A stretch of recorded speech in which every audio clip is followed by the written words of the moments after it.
Un saludo a todos, bienvenidos a este espacio en el cual nos podemos reunir, aunque sea de esta manera digital con los hermanos, reunirnos en este tiempo, como siempre, los días jueves, para poder aprender, estudiar de las Escrituras. El día de hoy vamos a continuar con la correspondencia a la comunidad hebrea, la comunidad israelita nazarena que se encontraba en Judea, ¿no? Esta carta, como ya lo habíamos visto, la ha escrito Pablo, y eso ya realmente es indiscutible, la veracidad de lo que él ha mencionado, y hemos discutido en los primeros capítulos cómo se ha venido desenvolviendo, sin lugar a dudas, la palabra que el Eterno ha manifestado a través de sus profetas, a través de los salmos, y cómo nos ha enseñado, porque realmente ha sido una predicación lo que hemos venido leyendo. Esta correspondencia no es otra cosa que eso, es una predicación puesta de manera escrita para exhortar y animar. Exhortar, como el episodio que vamos a estar viendo en este momento, el día de hoy, es básicamente el capítulo 6 habla de exhortación, y con eso terminamos el capítulo 5, ya lo vamos a ver, pero también para animar al pueblo a que tenga alguna especie de consuelo por lo que estaba a punto de ocurrir en aquella época, que era la destrucción del templo, algo que no podían realmente imaginar vivir sin el templo. No podían concebir una vida acerca del Eterno sin la tierra y sin el templo, ¿no? Pero el escritor, Pablo, les da un ánimo, una esperanza y les dice, podemos continuar acercándonos al Eterno ya que tenemos un sumo sacerdote según la orden de Melquisedec y no la orden de Aarón en este caso, ya que el templo iba a quedar sin efecto, ¿no? Vamos allí, avancemos a las diapositivas que nos corresponden. El día de hoy es el capítulo 6. Habíamos concluido y voy a hacer una pequeña lectura del capítulo 5 como había terminado, ¿no? Permitamos un momento, estamos allí. El capítulo 5 realmente terminaba con una advertencia, con una exhortación de parte de Pablo a la comunidad en Judea, y les decía, porque teniendo, vamos a leer desde el verso 12, porque teniendo la obligación de ser maestros, dice él, a causa de tanto tiempo, se ven en la necesidad de que se les vuelva a enseñar cuáles son los primeros rudimentos de la palabra del Eterno, y llegando a ser tales que tenéis la necesidad de leche y no de alimento sólido. Y todo aquel que participa de la leche es inexperto en la palabra de justicia, porque es un niño, pero el alimento sólido es para los que han alcanzado madurez, para los que por el uso tienen el juicio o el criterio entrenado en el discernimiento de lo bueno y lo malo. Lo que les dice él al inicio, tenemos que hablar de Melquisedec y hay mucho que decir, pero es difícil explicarlo porque se han hecho tardos para oír, dice la Reina Valera, ¿no? Y esa es la exhortación. Y él continúa diciendo en el capítulo 6, vamos a entrar a esta parte, que lo hemos subtitulado por darle algún nombre, y de lo que trata el capítulo, pues la fe y la paciencia es lo que se requiere para heredar las promesas, ¿no? Continúa él diciendo, por tanto, dejando ya los principios básicos de la enseñanza del Mashiach, él les exhorta, les dice, por lo tanto, porque no han ejercitado, se han ejercitado en el discernimiento, les dice, dejemos realmente los principios básicos de la enseñanza del Mashiach. ¿Qué significa eso? Que avancemos, que sigamos adelante. Pues dice, vamos adelante a la perfección, ya no estemos dando vuelta en las cosas más básicas y seguir enseñando una y otra vez las cosas más básicas. Esa es realmente la queja que estamos viendo en este momento.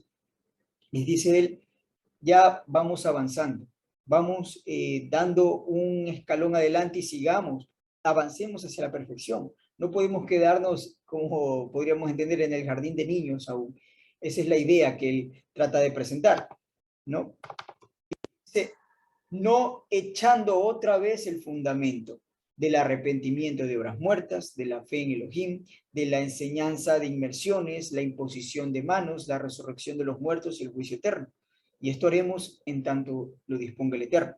Cuando él usa esta frase, echando otra vez el fundamento o echando otra vez el cimiento, está hablando en una jerga, podríamos decir, de un arquitecto, de un albañil, cuando habla de echar el fundamento, como vemos en la imagen, las bases de la enseñanza del Mashiach, ¿no? Del camino del Mashiach tiene sus bases, y él les dice, ya otra vez dando vuelta en esas enseñanzas, no corresponde a una congregación que ya tiene tanto tiempo, les dice, que todavía se les hable del arrepentimiento de obras muertas, por ejemplo. O sea, de decirles, hermanos, dejen de hacer esto, porque eso nos lleva a la muerte, no cometan esta transgresión, guarden la Torá, obedezcan al Eterno.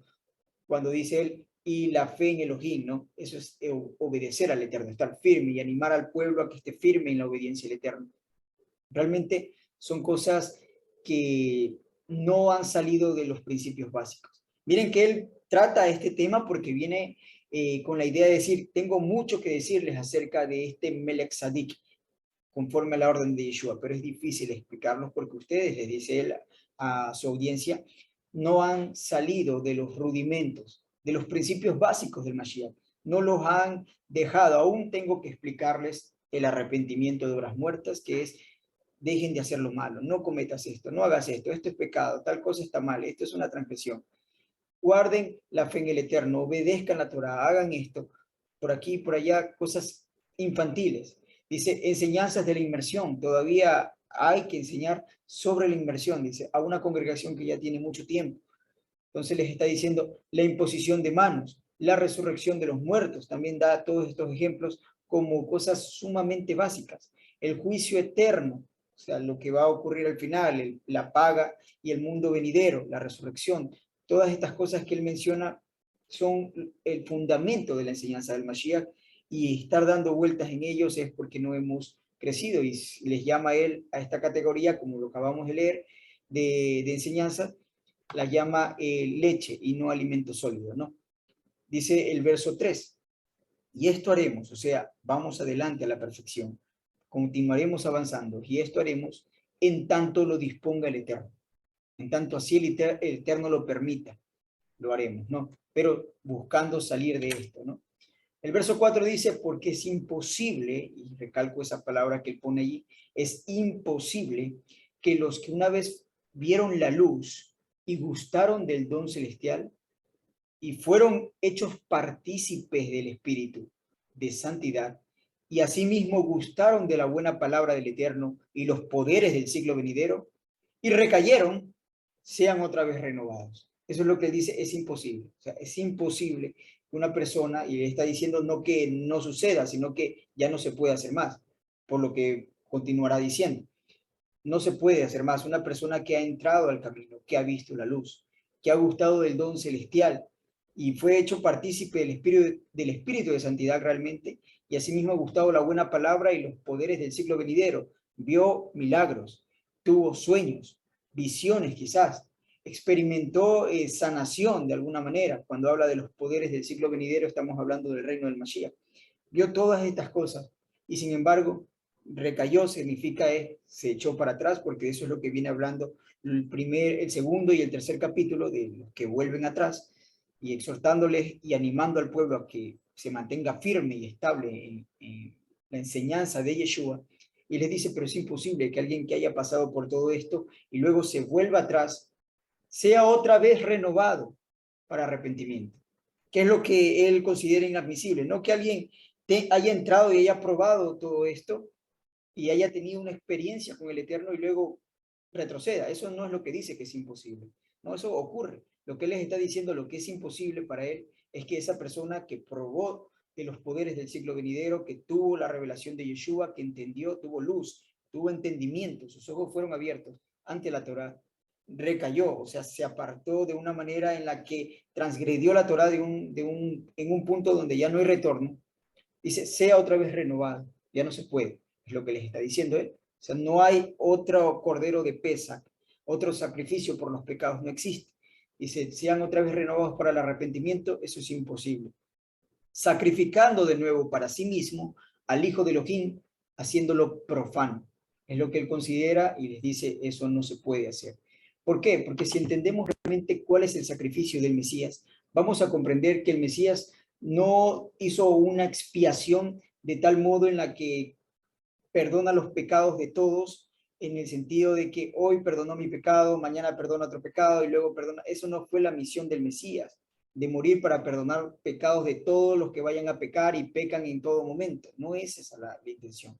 Romanos capítulo 3 dice claramente que Él muere por los pecados pasados. Hebreos en el capítulo 9 dice que Él muere por las transgresiones que había bajo el primer pacto.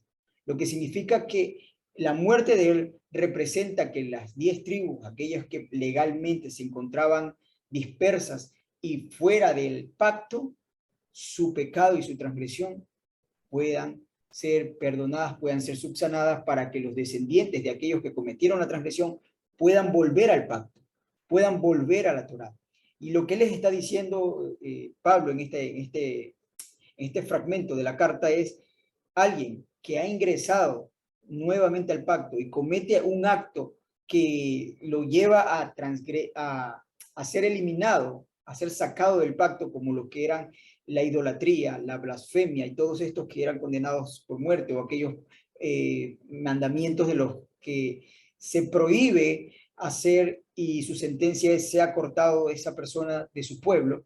Ese tipo de acciones, pues les dice, una vez que han entrado a la Torá, porque lo que hizo Yeshua es permitirle a sus descendientes de las tribus de Israel regresar a la Torá. Bueno, hemos vuelto al pacto, tenemos un pacto, tenemos una alianza con el Eterno, pero ya estando allí, no hagamos imprudencias, transgresiones de una manera deliberada para salir del pacto. Porque una vez que volvamos a salir, ya no hay más sacrificios por los pecados. No vamos a, es imposible que una persona que haya vuelto a salir pueda volver a regresar. ¿Por qué es imposible? Porque el sacrificio ya se hizo una sola vez y para siempre. El sacrificio que restaura lo que es esta carta de divorcio, ¿no? Que se hizo con las 10 tribus de Israel, se hizo ya una vez y para siempre. El Mesías no estará muriendo otra vez y otra vez para aquellos que han transgredido el pacto después de estar dentro del pacto y hayan sido eliminados. No se puede, dice. Ese es realmente lo que le está diciendo. Continúa y voy a leer una vez más el verso 6. Y recayeron, sean otra vez renovados para arrepentimiento, dice él, es imposible. Sacrificando de nuevo para sí mismos, o sea, están buscando ellos que para sí mismos, solo por ellos, el Mesías vuelva a morir, el Hijo de Elohim, es imposible, haciéndolo profano, ¿no? Esa es la idea que está transmitiendo, porque sería algo profano, la obra del Mesías sería pisoteada de tal manera, ¿no? Y él continúa aquí hablando por lo que dijo en el verso 5, en la que hay personas que han experimentado esto y se han vuelto atrás. Utiliza esta especie de metáfora, de alegoría, pues dice, porque la tierra que bebe la lluvia, que muchas veces cae sobre ella y produce hierba provechosa, aquellas por las cuales es labrada recibe bendición del Eterno. Pero la que produce espinos y abrojos es reprobada, está próxima a ser maldecida y su fin es ser quemada. Lo que está diciendo cuando habla de la lluvia que riega la tierra es básicamente, ven cómo el Eterno provee la lluvia, riega la tierra y en esa tierra que ha sido bañada por el agua de lluvia crece buena hierba para alimento, provechosa, y también crece espinos y abrojos y mala hierba. Con con el mismo, digamos, con la misma nutrición e hidratación de la lluvia, del agua, que fue para ambos. Como la palabra que Yeshua alguna vez expresó. Yeshua dijo que el Eterno hace salir su sol sobre justos e injustos, y Él da su pan a justos e injustos. O sea, da de comer, ¿no? Eso es lo que está hablando. Y básicamente es lo mismo aquí, ¿no? No se puede pensar que esta palabra que el Eterno da es realmente exclusiva para aquellos que han alcanzado y alcanzarán algún momento la salvación. No, realmente, como habíamos visto en los capítulos anteriores, siempre les anima, constantemente está incitándolos y diciéndoles, hermanos, no se desapeguen del Eterno, guarden la emuná, la confianza hasta el final. ¿Por qué? Porque no todos llegan al final. Esa es la razón por la que les está diciendo que algunos probaron de la buena palabra del Eterno, fueron iluminados, de alguna manera tuvieron entendimiento y aún así se desviaron del camino, se apartaron. Y es lo que menciona Pedro también en su segunda carta, cuando les dice, aquellos se les ha acontecido lo del verdadero proverbio. El perro vuelve a su vómito y la puerca lavada a revolcarse en el ciano. Son cosas que sí tenemos que tener en cuenta y tenemos que aprender a nosotros a discernir esto, ¿no? Porque ahí existe una idea engañosa, una idea en la cual muchos piensan que una vez que he conocido al Eterno, no habrá nada que realmente pueda evitar que sea separado a alguien del Eterno, y no es así. Por eso dijo lo que escribe Juan en su carta, que estuvieron con nosotros, salieron de nosotros, la razón es porque no eran realmente de nosotros, ¿no? El verso 9 del capítulo 6 dice, porque en cuanto a vosotros, a ustedes, o amados, estamos persuadidos de cosas mejores. ¿Se dan cuenta cómo él describe su carta? Él viene hablando de aquellos que cometen ciertas injusticias que los vuelve de tal manera inaceptables para continuar en el pacto, porque han transgredido, han violado el convenio que el Eterno ha establecido con su pueblo. Y peor, les dice, aquellos que violan el convenio después de haber sido ingresados en él cuando antes no lo eran. Y eso es por los méritos de Yeshua. Pero les dice, esos son ellos, dice él, pero en cuanto a ustedes, amados, ahora sí hablo de ustedes, dice él, estamos persuadidos de cosas mejores, que pertenecen a la salvación, aunque hablamos así, dice él, aunque hablamos así, pero estamos persuadidos, realmente estamos convencidos de cosas mejores. No ponemos la mira en cosas terrenales, a lo que se refiere Shaul cuando dice que las cosas terrenales son realmente efímeras, pero las cosas que vienen de la palabra del Eterno, las celestiales, lo que Él viene a entregar, esas son eternas, esas son duraderas.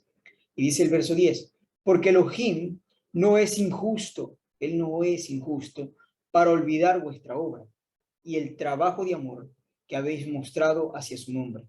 Miren, eso es lo que Él les anima cuando les dice, estamos persuadidos de cosas mejores, que pertenecen a la salvación, que todo lo que hacemos aquí realmente va a tener un pago. Y Yeshua así lo dijo, que Él vendrá a pagar a cada cual conforme a su obra. Pablo también lo decía, yo sé en quién he creído y sé que es poderoso para guardar mi depósito en aquel día. Y Yeshua mencionó también cuando estaba con sus discípulos reunidos y les enseñó, les dijo, no hagan tesoros en la tierra, porque aquí en la tierra o se pierden, se dañan, los roban, pero busquen hacer tesoros en el reino de los cielos, o sea, en el mundo por venir, la paga que vendrá después de ello, ¿no? Después de esta era y comienza la nueva era del Shabbat milenial. Busquen hacer tesoros allí, porque el Eterno, Elohim, no es injusto de ninguna manera para olvidarse de la obra que han hecho en este tiempo, con vida. La obra, el trabajo de amor que habéis mostrado hacia su nombre, hacia el nombre de Él, habiendo servido a los santos y sirviéndoles aún. Ese es el trabajo de amor al Eterno. Lo que podemos entregar al Eterno hoy en este tiempo es el servicio a su pueblo. Habiendo servido a los santos y sirviéndoles aún, Pablo les dice también a los colosenses cuando les escribe una carta, les dice que no se cansen de hacer el bien. No se cansen realmente de hacer el bien porque si son permanentes en ello, con el tiempo van a cegar. Y el día de la siega realmente es el tiempo del milenio, cuando Yeshua regrese. Habrá una siega y cegarán en abundancia aquel que haya sembrado justicia. Y cegará también el que haya sembrado injusticia y recibirá y comerá del fruto de su camino.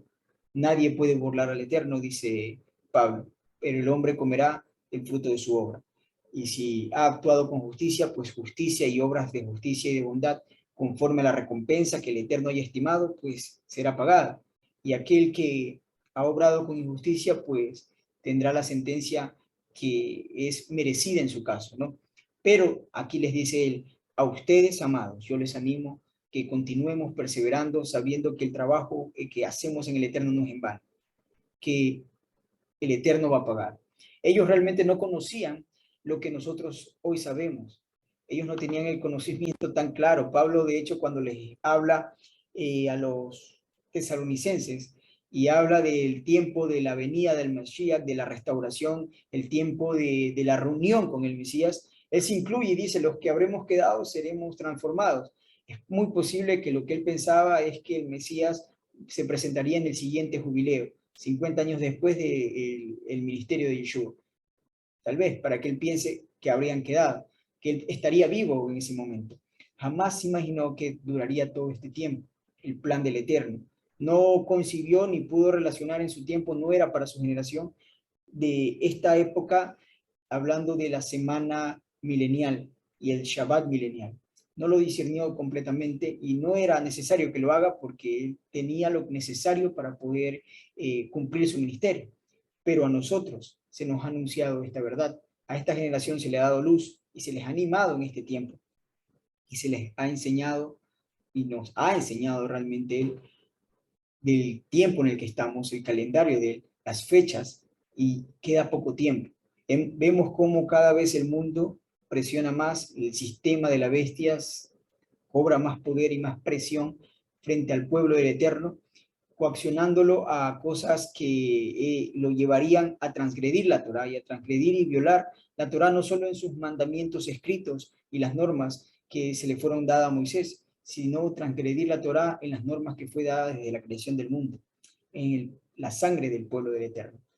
Y vemos cómo todo esto se acerca, no nos debe quedar ninguna duda de que el tiempo está por venir, está muy cerca, está a la vuelta, está frente a nosotros, el tiempo de la venida del Mesías. Y esto nos debe animar más a nosotros de que conocemos los tiempos para no desistir, para no decaer. Estando tan cerca, no vamos a dejar y abandonar la esperanza, estando tan cerca, ¿no? Sino que la conservemos hasta que el Eterno haya enviado nuevamente a su Mesías o hasta que Él decida así quitarnos el hálito de vida, porque todo será recompensado.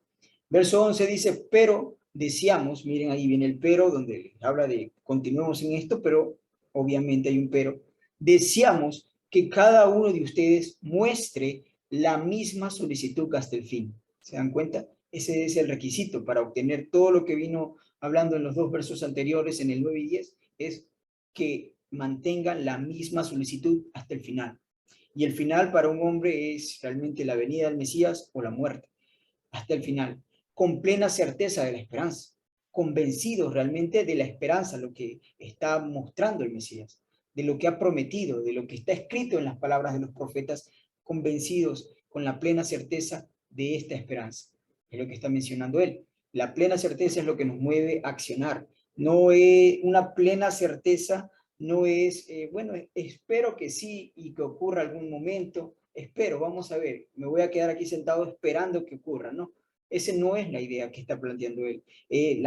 La convicción que él está requiriendo de aquellos es de la convicción que los mueve a obrar, a actuar, a servir al Eterno, a entregar todo realmente por él. El verso 12 dice, a fin de que no se hagan lentos, en la Reina Valera dice perezosos, pero lentos realmente es la palabra más correcta, ¿no? A fin de que no se hagan lentos, y está hablando de lentos como lo que acabo de mencionar, ¿no? De relajados, en otras palabras, ante los eventos, ante los tiempos, ante la palabra del Eterno, ante la obra y la misión que tenemos y que ha puesto y nos ha dado la oportunidad de tener delante de nosotros, de servir, de contribuir. Nos ha dado esa oportunidad, ese privilegio de, si así buscamos, si así lo queremos, contribuir con un grano de arena al proyecto del Eterno y que Él pague a cada cual conforme Él considere a la vista de Yeshua de qué es lo justo. Pues dice Él, a fin de que no nos hagamos lentos, que no nos relajemos ante este sistema de la bestia que está acechando hoy en día, sino imitadores de aquellos que por la firmeza y la paciencia heredan las promesas. No se hagan lentos, dice él, no se relajen en cuanto a la obediencia al Eterno, en cuanto a las profecías del Eterno, sino vuélvanse imitadores de aquellos que por la firmeza, la Reina Valera dice la fe, la emuná, la firmeza, estar estable, eso es lo que es emuná, y la paciencia heredan las promesas. Con la paciencia heredan las promesas. Son los dos requisitos, ¿no? Ese era de hecho el subtema que habíamos tratado en el capítulo 6, o que lo habíamos puesto al inicio de la diapositiva del capítulo 6. La firmeza y la paciencia, requisitos para heredar las promesas. Continúa diciendo el verso 13. Porque cuando Elohim hizo la promesa a Abraham, y ahí está dando un ejemplo de a quién debemos imitar y por qué es digno de imitar a Abraham, dice, no pudiendo jurar por otro mayor, juró por sí mismo, o sea, el Eterno. Cuando le juró a Abraham, no juró por otro mayor, pues juró por él mismo. Dice, por mí mismo he jurado, está escrito en la Torá. Juró por él mismo, diciendo, de cierto te bendeciré con abundancia, te multiplicaré grandemente, y habiendo esperado con paciencia, alcanzó la promesa. Habiendo esperado con paciencia, vio cumplirse en su vida las palabras del Eterno. Obviamente lo que él tenía que ver en su atmósfera, vio cumplida todo lo que el Eterno le prometió a Abraham, absolutamente todo se cumplió allí, y él lo pudo percibir. Cuando le habla de una gran descendencia, al menos murió con un hijo, que era el hijo de la promesa. La vio en él, tuvo visión también del Cordero del Eterno. Abraham vio todo esto, aunque no lo pudo palpar como en sí, pero lo vio. Y dice él, pero lo alcanzó. ¿De qué manera se hizo se hizo, digamos, apto para este galardón de recibir las promesas del Eterno? Pues, ¿cómo logró alcanzar y heredar esas promesas y tomarlas, lo que el Eterno ya le había prometido? ¿Cómo lo alcanzó? Pues, con paciencia y con estabilidad en las palabras del Eterno. El verso 16 dice, porque los hombres ciertamente juran por uno mayor que ellos. Para que ellos el fin de toda controversia es el juramento para confirmación. Y es cierto, los hombres siempre juran por alguien mayor. Nadie dice yo juro por mí mismo, solo el Eterno hace eso. Y dice, para ellos en un juicio el juramento es el fin de toda controversia. Cuando había algo en un juicio que no se podía probar, pues no se podía saber si esa persona había tomado o no los bienes de su prójimo, que de alguna manera se lo dieron a encargar y le robaron, pues dice, si no lo puedes probar, ambos jurarán en el nombre del Eterno, y el acusado jurará que él no tomó ni metió mano ni parte en los bienes de su prójimo. Y jurará, y aquel que fue el afectado, pues tendrá que darse por satisfecho, porque ha jurado en el nombre del Eterno. Si esa persona ha jurado falsamente, pues tendrá su juicio desde lo alto. Pues de otra manera, aquel que ha dicho la verdad y no tomó de los bienes de su prójimo y ha jurado en el nombre del Eterno, pues será absuelto de la sentencia o de la acusación que se le estaba haciendo.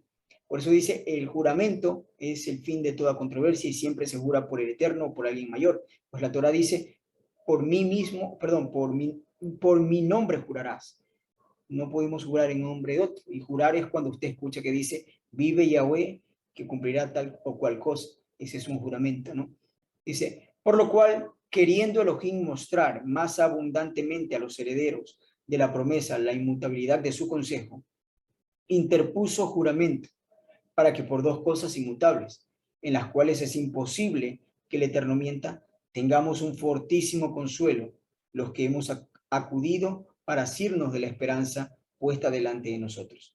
Con estos versos estamos realmente cerrando el capítulo 6, no era muy largo, pero nos damos cuenta que lo que él está diciendo es, ciertamente es imposible que el Eterno mienta.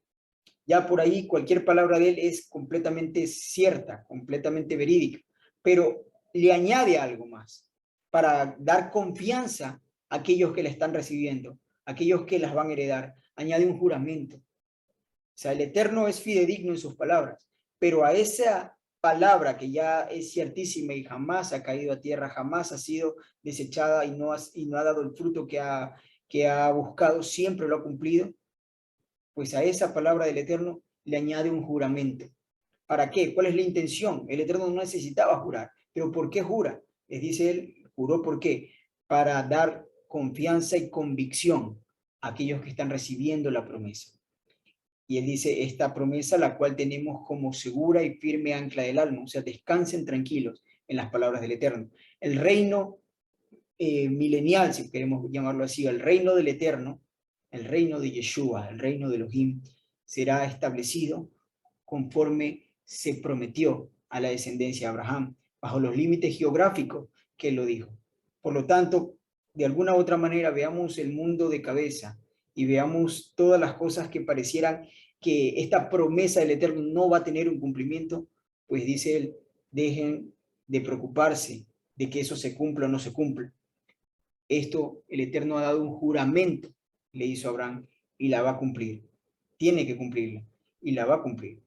Entonces les dice, la cual tenemos como segura y firme ancla del alma, que penetra hasta dentro del velo, donde Yeshua entró por nosotros, hablando de su oficio como sumo sacerdote, dice, como precursor, hecho Cohen Hagadol, sumo sacerdote para siempre, según el orden del Melech Tzedek. Vemos que termina hablando con lo que empieza hablando, ¿no? El Melquisedec. Él inicia este pequeño fragmento de diálogo diciendo que tengo que hablarles de Melquisedec, pero es difícil de explicar y les da las razones y empieza a hablar luego de los que se apartan y de los que no han tomado en serio la palabra del Eterno, de eso es lo que está hablando. Luego les dice, ustedes hermanos no son de estos. Confíen, no se desanimen, no pierdan la esperanza. El Eterno ha hecho un juramento, Él lo va a cumplir. Eso es lo que les dice y ahora sí les dice y vuelve a terminar con lo que empezó. Yeshua como sumo sacerdote según el orden de Melquisedec. Y el capítulo 7, que lo veremos la próxima semana, en el próximo video, nos daremos cuenta que explica ahora sí el punto central al cual él buscó hacer esta carta, explicar acerca de cómo Yeshua, siendo de la tribu de Judá, puede tomar sobre sí el sacerdocio de Melech Tzedek. Cómo es que él es aquel que se le dijo que el Eterno ha jurado y no se arrepentirá, que sería sacerdote para siempre, pero de acuerdo al orden del Melech Tzedek. Y anima, y en este sería como un paréntesis de esta carta, en la cual busca exhortar, animar y consolar al pueblo, y a que confiemos en las palabras del Eterno y que no desechemos ni desestimemos para nada lo que Él ya ha dado, ¿no? Bueno, hermanos, esto es lo que traíamos para el día de hoy. La próxima semana continuaremos con más. Me despido, un abrazo a todos. Shalom, hermanos.